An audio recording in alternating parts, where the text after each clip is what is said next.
드디어 한상재와 함께하는 인리뉴스가 방송됩니다.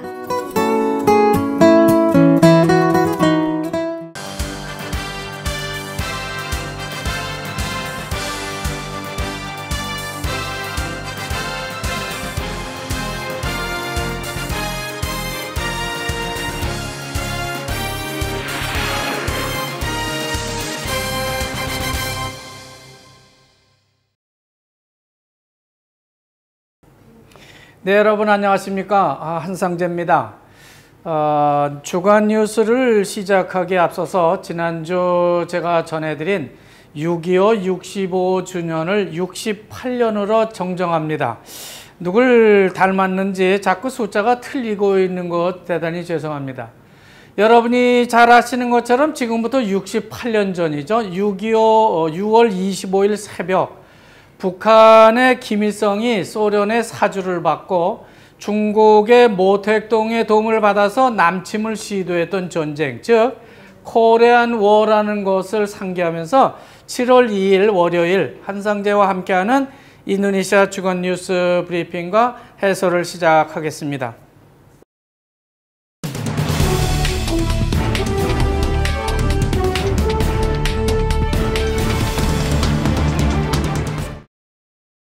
우리는 지금 7월의 문턱을 맞고 있습니다. 그러나 아직도 북부 수마트라 또바호 침몰선 수색 작업은 전혀 성과를 거두지 못하고 있습니다. 다만 ROV라고 하는 수중 탐색 로봇을 가지고 침몰선의 위치를 찾아내긴 했다고 합니다. 하지만 벌써 2주를 넘기고 있기 때문에 생존자를 기대하기는 상당히 어려울 것으로 그렇게 판단되고 있습니다. 한편 덴파사르 발리 공항은 지난주 29일 금요일이죠. 300여 편 이상의 비행기가 결항되거나 지연되는 아주 큰 불편을 겪었다고 합니다. 군웅아궁 화산이 다시 폭발했기 때문에 그렇다는 거죠. 다행히 그날 오후부터 발리 공항에 뜨고 내리는 비행기 스케줄은 정상을 되찾았다고 합니다. 군웅아궁 화산이 좀 잠잠해졌기 때문인 것이죠. 지난 주말 말레이시아 마하티르 수상은 취임 이후 최초로 인도네시아를 찾아왔습니다. 마하티르 수상은 보고루 대통령궁 도착 연설에서 조코위 대통령과의 프로톤 자동차 동승기를 전혀 가감없이 전함으로써 조코위 대통령이 계속 한박 웃음을 짓게 하였습니다. 조코위 대통령을 말레이시아산 프로톤 자동차 뒤에 태우고 180km 속도로 달렸다고 하는 겁니다.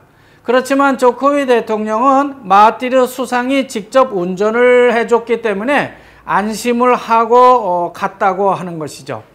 이 연설의 의미는 프로톤 자동차를 인도네시아에서도 좀 수입해 달라는 그런 의미를 담고 있다고 생각됩니다.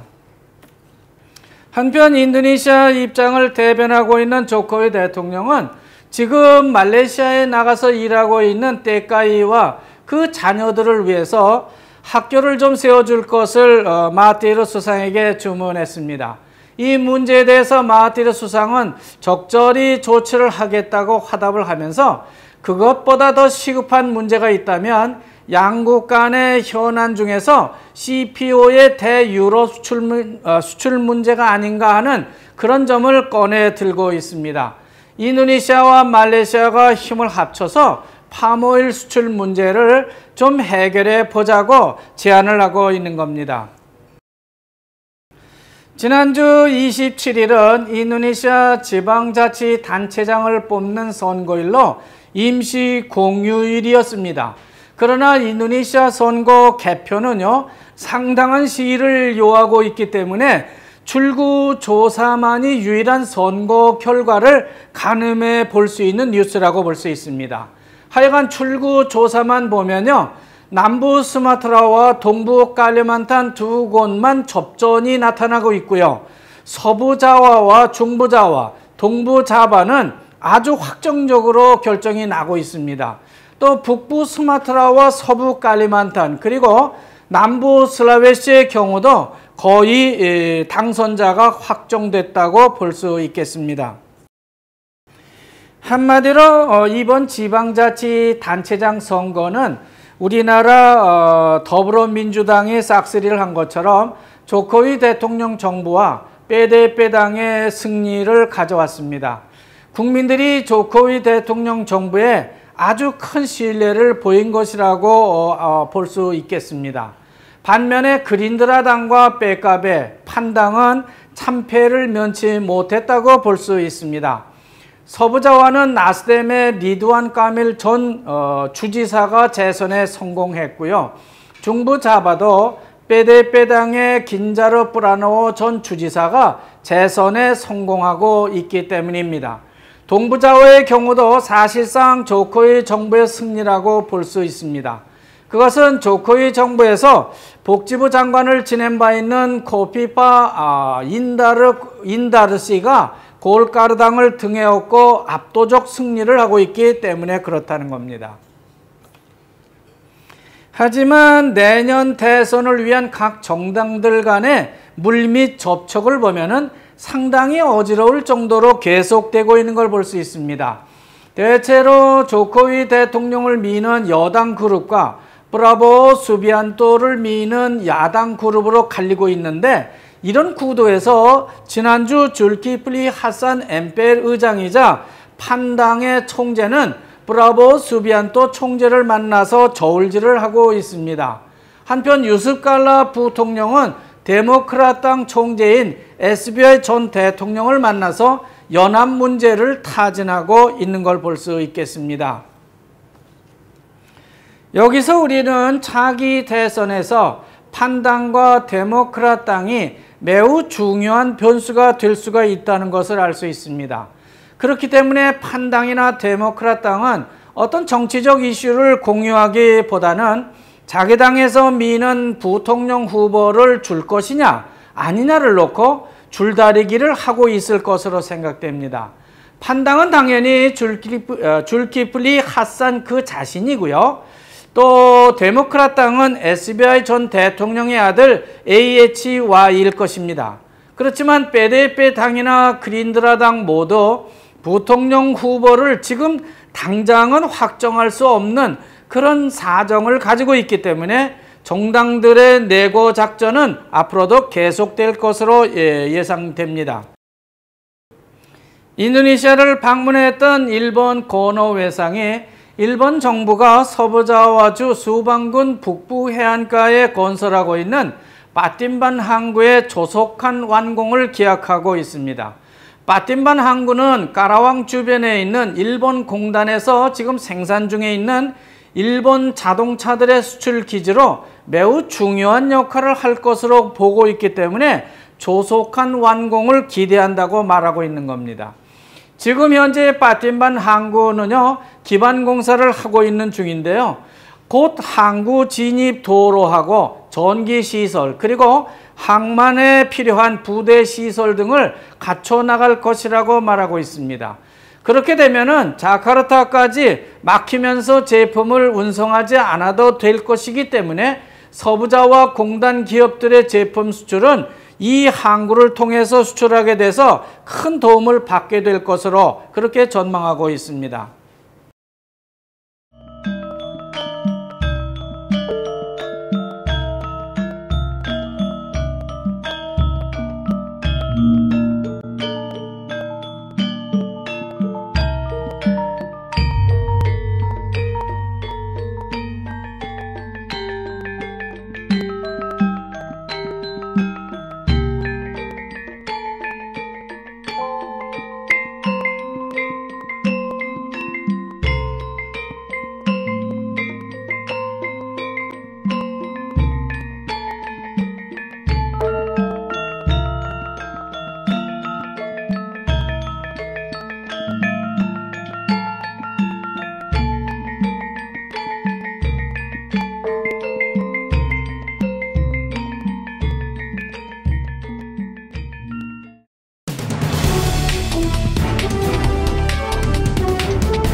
지난달 11일자 콤파스 신문은 리잘 숭마라고 하는 전 자카르타 CSIS 상무이사의 어전시 인도패시픽 잘란 땡아란 제목의 기고문을 통해서 아세안은 물론 인도네시아도 어느 한편에 서지 말고 일단은 중립에 서서 좀 더 관망해 볼 것을 주문하고 있습니다.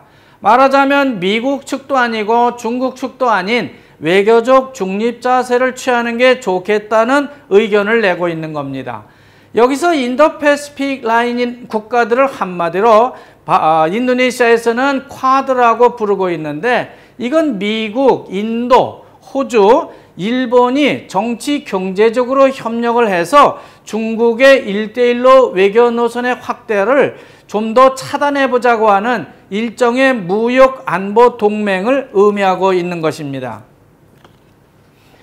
그런데 인도네시아는 지금까지 우리나라와 같이 인도패시픽 동맹국에 참가하지를 않고 오히려 친중국적 1대1로 외교 노선에 다가가 있었다고 볼 수 있습니다. 인도네시아를 보면 자카르타 반도 고속철 사업을 중국에 주고요. 주요 인프라 사업까지도 거의 다 중국 기업에 배려를 해준 바 있기 때문에 그렇다는 겁니다. 물론 이런 정책 때문에 인도네시아 이슬람 선교 단체들로부터 조코위 정부가 큰 비난을 받기도 했습니다. 중국인들이 대거 인도네시아로 몰려올 것이라고 하는 여론을 어떻게든 잠재우기 위해서 인도네시아는 나투나섬 북쪽까지 제2라고 하는 경제 수역으로 발표한 바 있습니다. 따라서 이제는 남중국해 영유권 문제가 필리핀과 베트남 그리고 브루나이, 말레이시아에 그치지 않고 인도네시아까지 합세하는 그런 형국이 되고 만 것입니다. 중국은 아세안을 비롯해서 인도네시아까지 미국이 주도하고 있는 인도패시픽 노선으로 기우는 것을 매우 우려하고 있습니다. 우려보다는 끄브라탄, 즉 아무런 이유 없이 인도패시픽 노선으로 기우는 데 대해서 중국이 이의를 제기하고 있다고 보도되기도 합니다. 그러나 그렇게 기울 수 있다고 보는 데는 다 이유가 있을 것으로 보고 있습니다.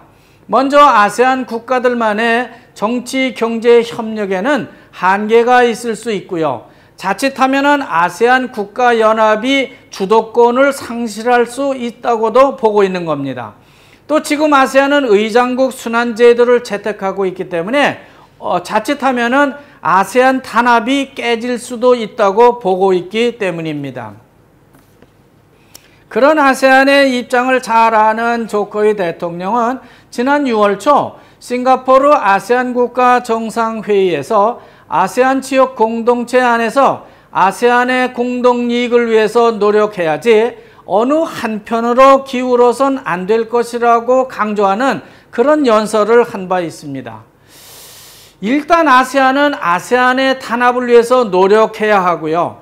지역관리연합체로서 좀 더 중립을 유지했으면 좋겠다고 하는 주장을 조코위 대통령이 편 것입니다.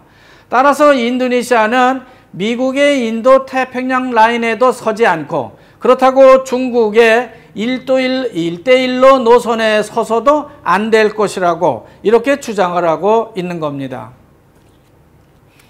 뱅 인도네시아가 금년 말까지 루피아 구권 화폐의 신권화폐 교체를 고시하고 있습니다. 예전 돈을 새 돈으로 바꿔가라고 하는 것이죠. 구권 화폐라고 하는 것은요, 1998년 쭌약 DN이라고 하는 독립투사의 초상화가 그려져 있는 10,000루피아짜리가 있고요. 같은 해 하자르 대완따라 독립투사의 초상화를 그려놓은 20,000루피아짜리가 있고, 그리고 1999년 수프란만 국가영웅의 사진을 인쇄한 50,000루피아짜리, 또 같은 해 수카르노와 모하마드 하타의 사진을 인쇄한 붉은색의 100,000루피아짜리 플라스틱 지폐가 여기에 해당되고 있습니다. 이 돈은 빨리 바꿔가시면 좋겠습니다. 지난 6월 13일부터 자카르타 외곽 순환고속도로와 스마랑 ABC 구간 고속도로 요금 체계를 단일화한다고 발표한 바 있습니다. 지금 두세 번씩 정차를 하면서 내야만 했던 고속도로 요금 체계를 주행거리에 관계없이 단일화하겠다고 했던 것입니다. 승용차의 경우 9,500루피아를 두세 번씩 내고 다니던 고속도로를 그저 15,000루피아만 내면은 어디든지 거리에 관계없이 갈 수 있게 한다고 했던 겁니다. 스마랑 고속도로 ABC 구간도 마찬가지로 단 한 번만 내고 어디든 갈 수 있게 통합을 한다고 했었습니다. 하지만 그게 너무 비싼 게 아닌가, 또 그렇게 책정한 게 아니냐는 여론에 봉착하면서 다시 금액을 조정해 보겠다는 쪽으로 한 발 물러서고 있습니다. 편리함을 내세우면서 은근슬쩍 요금 인상을 시도하려고 했던 그런 비난을 받고 있는 겁니다. 아시안게임을 한 달 반 앞두고 있는 자카르타시는 7월 2일부터 자동차 번호 홀짝제 적용 지역을 전면 확대한다고 발표하고 있습니다. 아침 6시부터 밤 9시까지 하루 15시간 거의 하루 종일인데요. 홀짝제를 실시하겠다고 하는 것입니다. 홀짝제 적용 지역도 수디르만과 가토 수브로 그 외에도 꾸닝안이라든지 라수나 사이드, 그리고 엠테 하리오노, 본도긴다, 끄바요란 바로, 단중 뿌리옥 등의 거의 자카르타 전 지역으로 크게 확대된다고 하는 것입니다. 금주 주간 뉴스 브리핑은 여기까지 하겠습니다. 시청자 여러분, 다음 주 이 시간까지 안녕히 계십시오.